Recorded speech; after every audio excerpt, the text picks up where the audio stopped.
Гөлдүн 7 акеси Кара Чаке.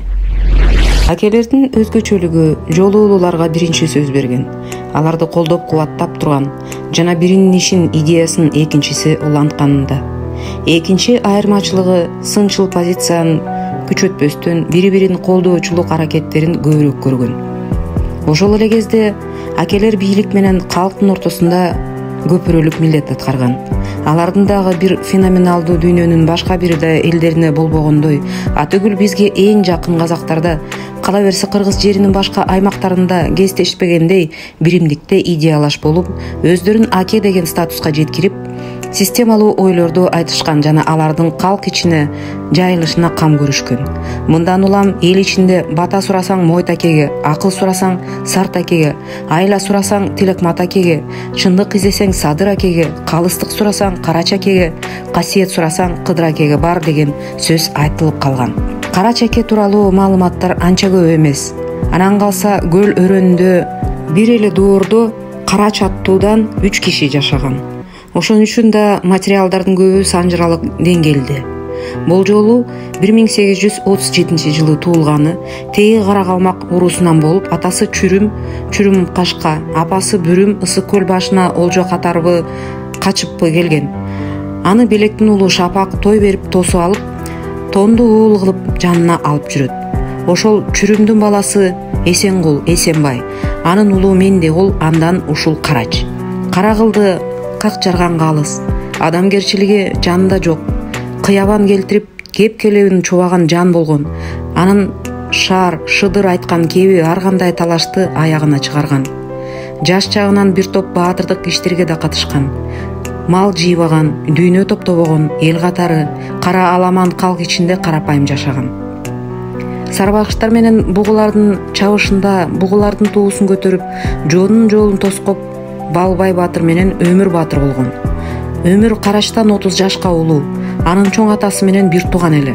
Мына ошол тууганы менен 9 жашынан кошо жүрүп, анын жоо жарагын, ат шайманын камдап берип, бала Карач согуш өнөрүндө үйрөнөт. Урулук чабыштардын зыянын да көрөт. Өмүр Батыр көзү өтөрдө колунда дайым салып жүргөн алтындан жасалган мөөр шакегин ага берип, керезин айтып батасын ыроологун. Прижевальск уездинин кең суу болуштугуна альтернативдүү түрдө 7 адам шайлоого катышканда 1897 жылы 8 апрелдеги добуш берүүдө Карач Мендегул уулу жеңүүчү болуп катталган. Болуш кезде бир кышта жут болуп, элдин эч нерсеси калбай кыйналганда, уезд башчысы Мендегулов салык төлөбөдүңөр, мал мүлкүңөрдү бүт аламын деп, аны айтса да, муну айтса да көнбөйт. Ошондо ал казынаңардын түбү тешилип калса, мунабул менен жамынып ал деп, жес баштыйынды анын алдына коюп чыгып кеткен экен. Айрым бир маалыматтарда Кара Чаке Меккеге барып, ажылык парзын аткарып келгендиги тууралуу айткан жерлер кездешет. Түгүлбай Сыдыкбеков Күлкү жана өмүр деген китебине Кара Чаке деген аңгемесин киргизген. Ошондо Меккеден келген Кара Чаке араб жери Төлөр, Бүйө деген эл тууралуу, жолдогу кыйынчылыктар, мискин кайрчылар жөнүндө болгондой калыс айтып бергендигин жазат. Бир жылы Прижевальский уездинин башчысынын жардамчысы Чыныбай Тилекмат уулу белектин 2 аялынын салмаке менен жаркындан тараган элди салык төлөбөй, орус падышачылыгына баш ийбей жатат деп, Ысык көлдүн кара топурактуу жерлерин ат башы Нарын тарапка көчүрмө кылмак болот. Арыз даттануулар суу кечпей калат. Ошондо калк кадырманы Малай деген аксакал кишини уездин жакшыларына жиберет. Ал кишини кабыл албай коюшат.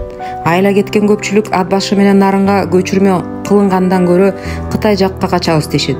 Ошондо Кара Чаке бармак болот Чыныбайдын алдына. Эртелеп барган Кара Чакени көргөн Чыныбай: "Төргө өтүңүз" дегенде Кара Чаке: "Малай аксакал өтпөгөн төргө ушул ылай бутум менен мен өтмөк белем" деп, дагы катуу какшыктарын жылдырып отуруп, уезд жардамчысынын сөөгүнө өтө турган кептерди айтып, акыры элди көчүүдөн сактап калат.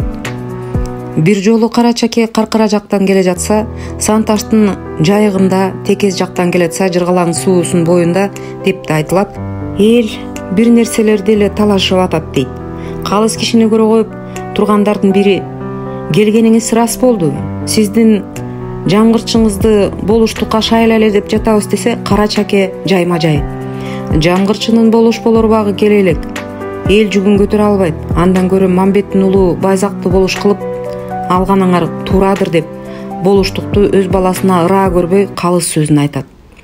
Кара Чаке 1914 азыркы Ак Суу районундагы Чолок, кийинки Орлиное айылында каза болуп, жасаты ошол жерге коюлган. 1900 Кара Чаке уулду болуп, ысымын Сыдык коет. Ал баласы Совет бийлигин орнотууга активдүү катышкан. Кыргыздардан алгачкылардан болуп, 1921-23 жылдарда Ташкенттеги Ленин атындагы аскери окуу жайында билим алат.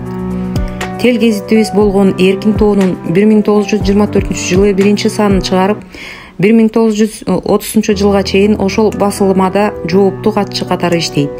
Кийин болуштун баласы болгонбу же улучул деппи Айтор Адегенде Аравандын Кызыл Пакта чекесине ишке чегерилип, кийин басма тармагында иштеп, кыргыз жазма адабиятынын баштатында турган Сүйгөнүнө кошула албады, Өлөнүүдөн качты, Эрксиз күндөрдө, Эрик таңында деген чыгармаларын жазып, сталиндик репрессияга туш болуп, өмүрү өкүнүч менен аяктаган.